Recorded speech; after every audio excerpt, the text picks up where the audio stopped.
به نام خدا. فصل 4 رو با هم دیگه میخوایم شروع بکنیم که در مورد تعادل اجسام صلب هست. یه جسم صلبی رو ما میگیم در وضعیت تعادل هستش که نیروهایی که به اون وارد میشن تشکیل یک سیستم نیروهای معادل صفر رو بدن. یعنی اینکه اونا رو به هیچ نیرو و کوپلی نتونیم کاهششون بدیم. یعنی که در واقع هم برآیند نیروها مساوی با صفر باشه، هم برآیند گشتاورها نسبت به هر نقطه مساوی با صفر باشه. و وقتی که ما از روش تجزیه به مؤلفه استفاده میکنیم در مورد نیروها، یعنی مؤلفه های نیروها در امتداد محورهای x و y و z مساوی با صفر باشه، همینطور مؤلفه برآیند گشتاورها در امتداد محورهای x و y و z مساوی با صفر باشه. یعنی اینکه نیروهای خارجی هم از لحاظ نیرویی و هم از لحاظ گشتاوری حول محورهای x و y و z اثر همدیگر رو خنثی بکنند. نتیجه این میشه که نیروهایی که بر جسم اثر میشن هیچ گونه اثر انتقالی یا دورانی بر جسم ندارن. بچه‌ها در ادامه بحثمون در این فصل ما فقط خودمون رو منحصر میکنیم به تعادل اجسام در صفحه. قبل از اینکه وارد بحث تعادل اجسام در صفحه بشیم باید آشنایی پیدا بکنیم با عکس‌العمل هایی که جسم واقع در صفحه داره. عکس‌العمل های نقاط اتصال و اتکا جسم صلبی که در صفحه واقع شده. یعنی ما در نظر میگیریم که اون مسئله ما کلا در یه صفحه واقع شده باشه، جسم و نیروهایی که بر اون وارد میشن در صفحه قرار داشته باشن. بالطبع عکس‌العمل ها هم موقع در صفحه واقع شدن. حالا اگه چنین وضعیتی باشه ما یه جسمی داشته باشیم که در صفحه واقع شده باشه که عکس‌العمل هاش هم در صفحه واقع شدن، گفتیم ما در ادامه این بحث فقط خودمون رو منحصر میکنیم به تعادل جسم در صفحه. در این وضعیت عکس‌العمل هایی که برای یک جسم در صفحه هستند رو میتونیم در 3 دسته کلی تقسیم بندیشون بکنیم. دسته اول عکس‌العمل های یک مجهولی هستند. دسته دوم عکس‌العمل های 2 مجهولی هستند و در نهایت عکس‌العمل های 3 مجهولی هستند. پس میخواییم با عکس‌العمل هایی که در صفحه هستن آشنا بشیم. همون اشاره کردیم نوع اول عکس‌العمل های یک مجهولی هستن. بچه‌ها ببینید در میان عکس‌العمل های یک مجهولی همونطوری که از اسمشون برمیاد این عکس‌العمل ها یه مجهول دارن. در عکس‌العمل های یک مجهولی راستای نیرویی که عکس‌العمل داره وارد میکنه معلوم هستش و اون چیزی که مجهول است مقدار عکس‌العمله. پس ببینید یه مجهول داریم، راستای نیرو برای ما معلومه، مقدارش مجهوله. عکس‌العمل های یک مجهولی میتونن حالتهای مختلفی رو شامل بشن. دسته اول که ما تحت عنوان غلتک ها اسمشون رو نام میبریم کره های غلتان و مقاطع مخروطی هستند یا به ایشون میگیم غلتک ها که عکس‌العمل یک مجهولی هستند. ببینید ما یه چرخی داشته باشیم زیر یک قسمتی جسمی، این در امتداد سطح میتونه حرکت بکنه اما در جهت عمود بر سطح نمیتونه حرکت بکنه. چون در جهت عمود بر سطح از حرکت جلوگیری شده پس راستای عکس‌العمل میشه در جهت همون عمود بر سطح. یعنی اینکه عکس‌العمل ما راستاشو داریم، مقدارش مجهوله و این یک عکس‌العمل یک مجهولیه. همونطور که اشاره کردیم عکس‌العمل های یک جمع مجهولی انواع مختلفی دارند. نوع دیگه یک سطح صاف و صیقلی است. اگه سطح صاف و صیقلی هم داشته باشیم، نیرویی که عکس‌العمل بر آن جسم وارد میکنه در جهت عمود بر سطح، راستاش رو داریم، مقدارش مجهوله و این یک عکس‌العمل یک مجهولی است. حالت دیگه‌ای که باعث ایجاد عکس‌العمل‌های یک مجهولی میشه، کابل و میله کوتاهه.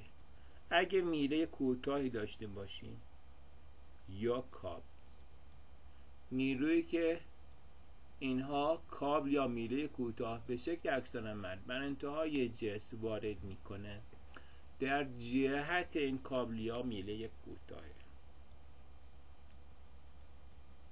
مورد بعدی که باعث ایجاد عکس‌العمل یک مجهولی میشه، حرکت طوقه روی میله و پینی هستش که در داخل یک شکاف حرکت میکنه.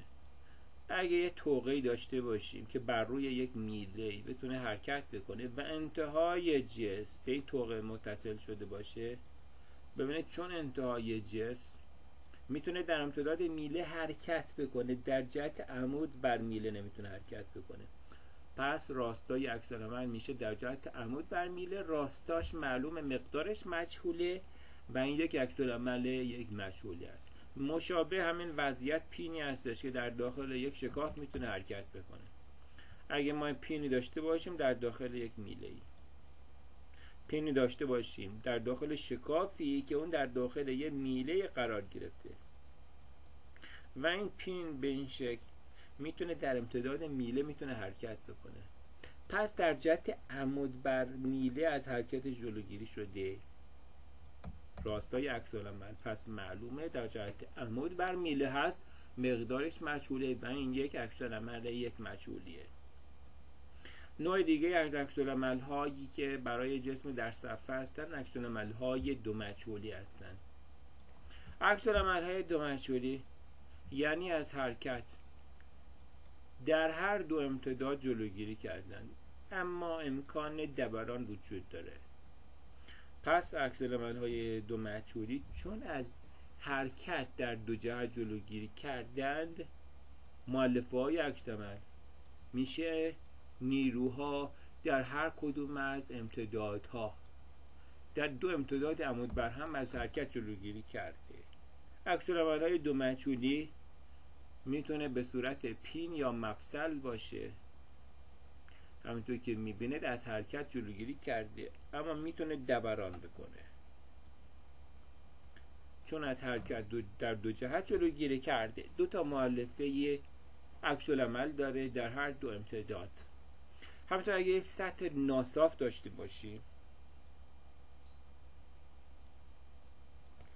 به خاطر استحکاکی که وجود داره در جهت خود سطح هم نیروی بر انتهای جسم وارد میکنه، پس در انتهای جسم ما هر دو تا مؤلفه نیرویی رو داریم و یک سطح ناصاف هم یک عکس‌العمل دو مجهولیه.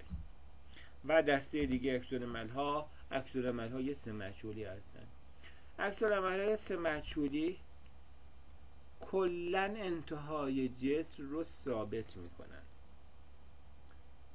هم از حرکت جسم در هر دو جهت جلوگیری میکنن و هم جلوی دوران رو میگیرن. چون از حرکت در هر دو امتداد جلوگیری میکنن، پس دو مؤلفه نیرویی در دو امتداد عمود بر هم دارن و چون جلوی دوران رو هم گرفتند، یه مؤلفه گشتاوری هم وجود داره. دو مؤلفه نیرویی داره و یه مؤلفه گشتاوری، به خاطر همین بهش عکس‌العمل سه مجهولی میگن. پایه ثابت مشابه توی چراغ برقی در نظر بگیرید که در داخل زمین فرو رفته، در محلی که این تیر چراغ برق به زمین متصل شده یک عکس‌العمل سه مجهولی هستش. در اونجا نه امکان حرکتی وجود داره نه امکان دورانی وجود داره، در نتیجه یک عکس‌العمل سه مجهولی است. پس تا اینجا ما با عکس‌العمل هایی که یه جسم در صفحه داره آشنا شدیم.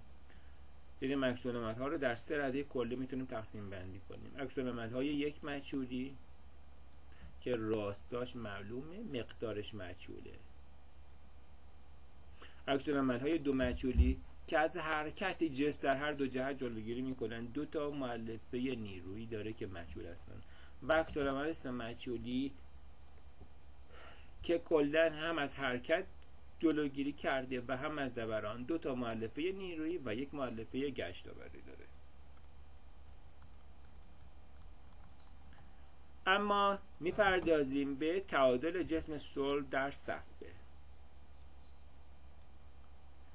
خب گفتیم وقتی که یه جسم صلبی بخواد در وضعیت تعادل باشه هم نیروها باید مساوی با صفر باشن هم گشت‌آورا.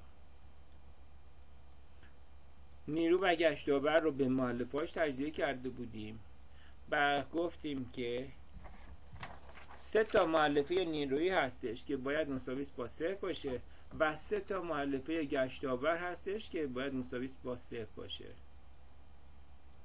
حالا همونطور که گفتیم در ادامه بحثمون که میخوایم خودمون رو به صفحه منحصر بکنیم، اگه جسمی داشته باشیم که در صفحه واقع شده باشه، به عنوان مثال در صفحه x و y واقع شده باشه، اگه کلا مسئله ما در داخل صفحه x و y واقع شده باشه، از این 6 تا معادله 3 تاشون خود به خود برقرار هستند.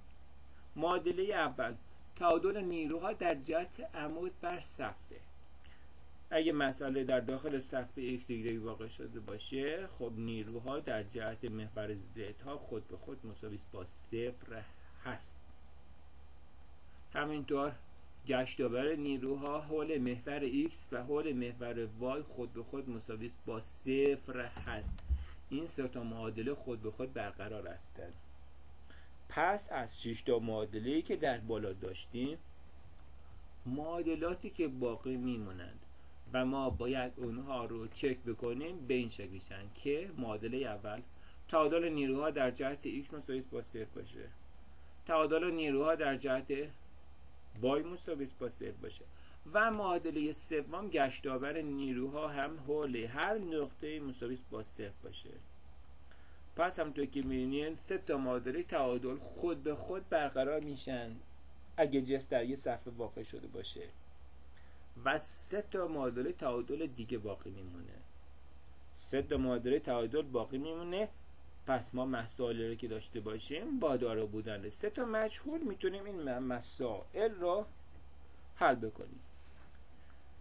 خب بچه‌ها یه خرپایی رو به عنوان نمونه در نظر میگیریم که تحت تاثیر یک سری نیروهایی از خارج واقع شده باشه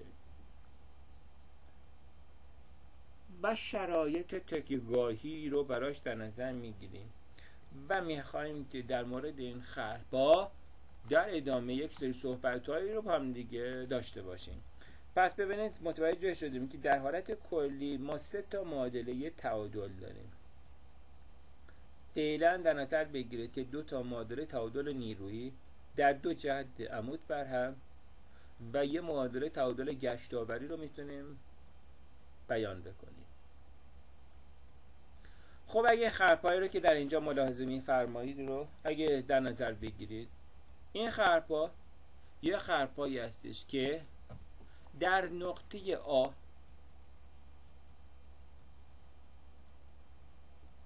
تکیه‌گاهش پین یا مفصل هست. پین یا مفصل رو ما معمولاً به این شکل نمایش میدیم که یک مثلثی رو در نظر میگیریم. این مثلث نشون دهنده این هستش که این نقطهش ثابت شده از لحاظ حرکت اما میتونه دوران بکنه. پس یه مثلث طریقه ساده نشون دادن حالت پین یا مفصله. همینطور تکیه‌گاه بعدیش تکیه‌گاه بش، یک تکیه‌گاه غلتکیه. پس تکیه‌گاه آ که یک تکیه‌گاه پین یا مفصله دو تا مؤلفه نیرویی داره. در جهت x آی x در نظر میگیریم و در جهت y هم آی y. تکیه‌گاه B هم که تکیه‌گاه غلتکی هسته، پس یه مؤلفه داره در اون جهتی که از حرکت جسم جلوگیری شده.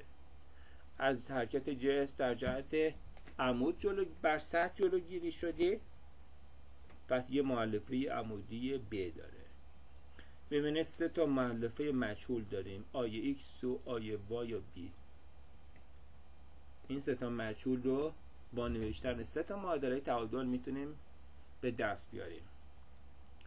اگه معادله اول رو مجموع گشتاور نیروها حول نقطه آ مساوی با 0 قرار بدیم، ببینید بارهای خارجی نسبت به نقطه آ باید گشتاورشون رو بنویسیم. عکس‌العمل تکیهگاه ب هم نسبت به اینجا گشتاوری داره. پس وقتی که من معادله مجموع گشتاور نیروها حول نقطه آ مساوی با 0 رو بنویسم، یه معادله به دست میاد که توی اون معادله فقط یه مجهول عکس‌العمل تکیهگاه ب هست. میتونم عکس‌العمل تکیهگاه ب رو حساب بکنم. بعد از اینکه عکس‌العمل تکیهگاه ب به دست اومد، کافی هستش که معادله های بعدی سیگمای f(x) و سیگما f(y) رو بنویسم. تعادل نیروها در جهت x رو بنویسم. ببینید این دوتا مؤلفه عکس‌العمل آی وای و بی در جهت x مؤلفه ندارن. آی x در جهت x مؤلفه داره.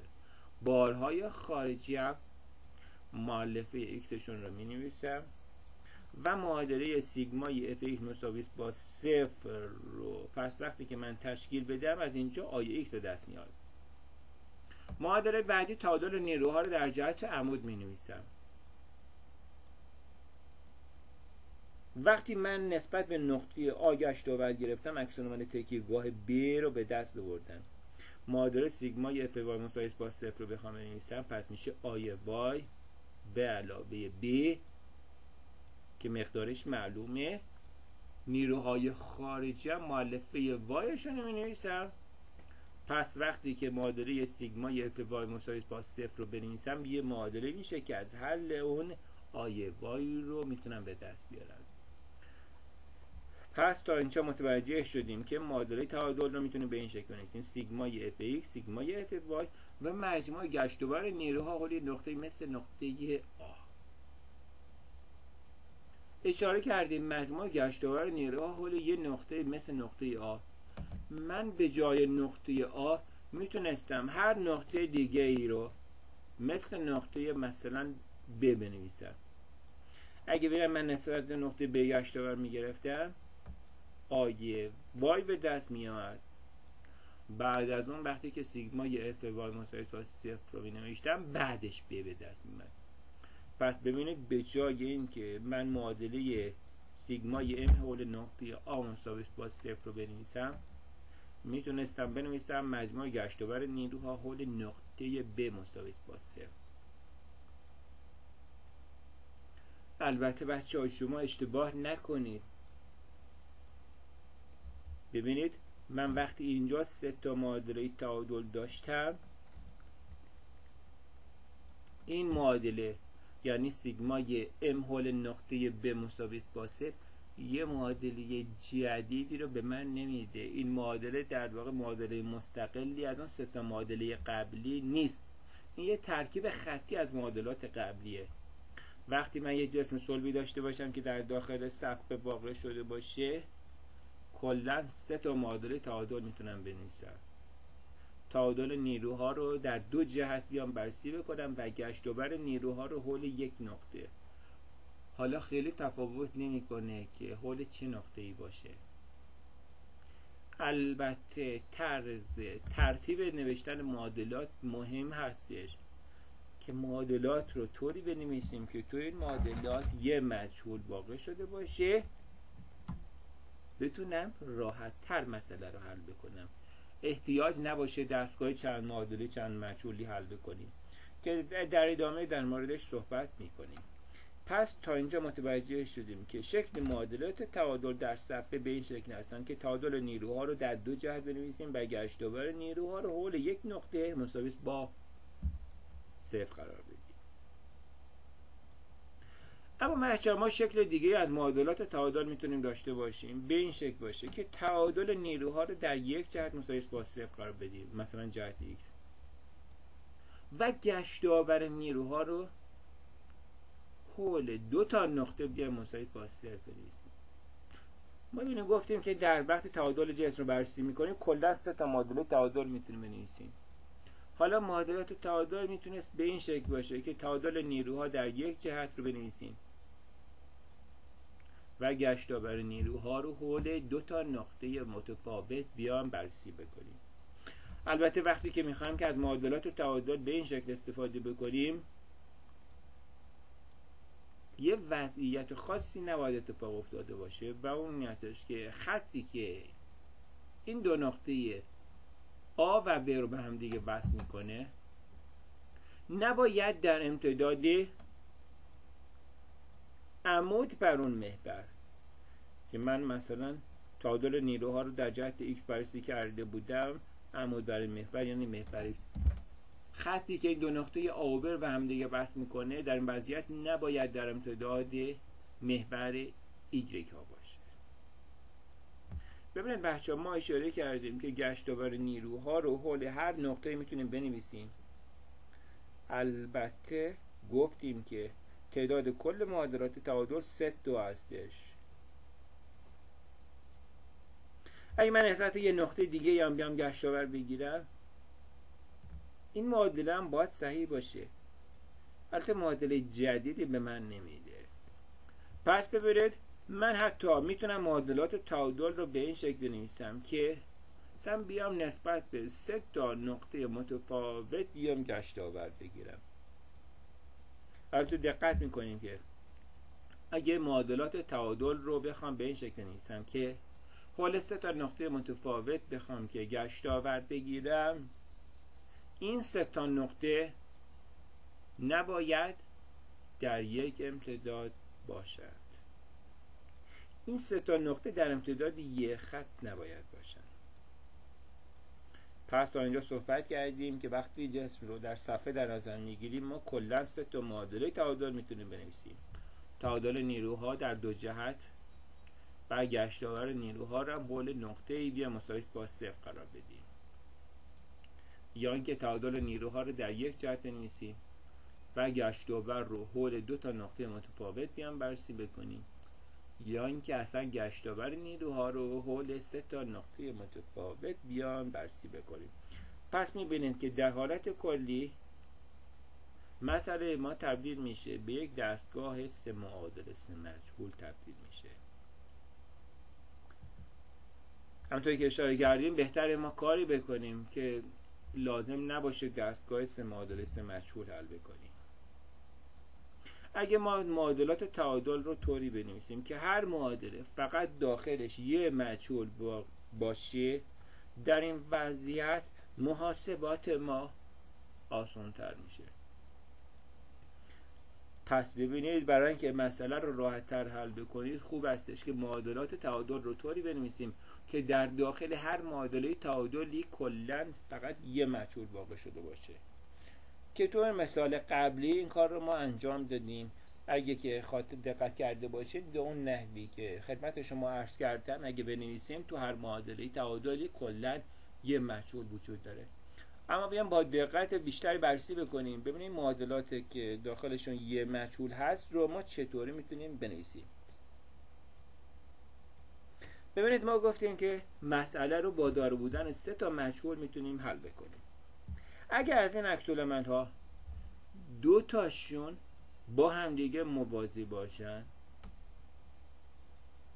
اگه 2 تا از این عکس‌العمل‌ها با هم دیگه موازی باشن، مثل این خرپایی رو که اینجا در نظر گرفتیم، ببینید 2 تا غلطک در اینجا داره و یک کابل یا میله کوتاه در اینجا. عکس‌العمل غلطک که در جهت عمود بر سطح و کابل یا میله کوتاه هم که عکس‌العملش در امتداد این کابل یا میله کوتاه. پس میبینید در اینجا این 2 تا مؤلفه عکس‌العمل تکیه‌گاه‌های آ و ب با هم دیگه موازی هستند. اگه که 2 تا عکس‌العمل با هم دیگه موازی باشند، اگه در جهت عمود بر اونها معادله تعادل رو بنویسیم، پس این 2 تا وارد معادله تعادل نمیشن و این عکس‌العمل سوم به دست میاد. پس ببینید در اینجا چون که این 2 تا عکس‌العمل با هم دیگه موازیند، اگه من معادله تعادل رو در جهت x بنویسم، اون یکی عکس‌العمل تکیه‌گاه d به دست میاد. پس این یک وضعیتی هستش که من میتونم معادله تعادل رو طوری بنویسم که در داخلش یه مجهول واقع شده باشه. اما وضعیت بعدی، به ما گفتیم 3 تا عکس‌العمل داریم. اگه از این 3 تا عکس‌العمل 2 تاشون همدیگر رو در یه نقطه قطع کرده باشن. ببین تو حالت قبل گفتیم اگر 2 تاشون با هم دیگه موازی باشن.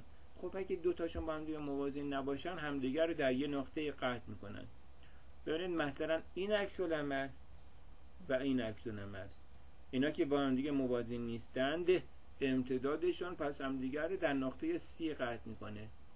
خب اگه بیام پس نسبت به نقطه C بیام گشتاور نیروها رو مساوی با 0 قرار بدم، این 2 تا عکس‌العمل وارد معادله نمیشند و به عکس‌العمل بعدی به دست میاد.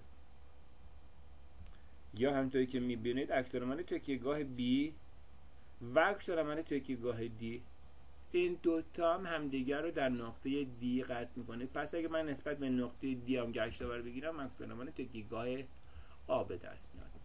پس از اینجا متوجه شدیم که ما خوب استش که معادلات تعادل رو طوری بنویسیم که در داخل هر معادله تعادل فقط یه مجهول واقع شده باشه و معادلاتی که در داخلشون یه مجهول هست رو به این شکل میتونیم به دست بیاریم که اگه که تعدادی از عکس‌العمل‌ها اگه با هم دیگه موازی باشند در جهت عمود بر اونها معادله تعادل نیروها رو بنویسیم و اگه تعدادی از عکس‌العمل‌ها با همدیگه متقارب باشند، اگه گشتاور نیروها رو حول نقطه تقاطعشون بررسی بکنیم، یا این دوتا هم با هم دیگه ببینید متقاربن، اگه حول نقطه تقاطعشون بیام گشتاور نیروها رو بررسی بکنیم، عکس‌العمل بعدی به دست میاد، یعنی معادله تعادلی به دست میاد که در داخلش فقط یک مجهول هست و مسئله ما خیلی ساده تر میشه.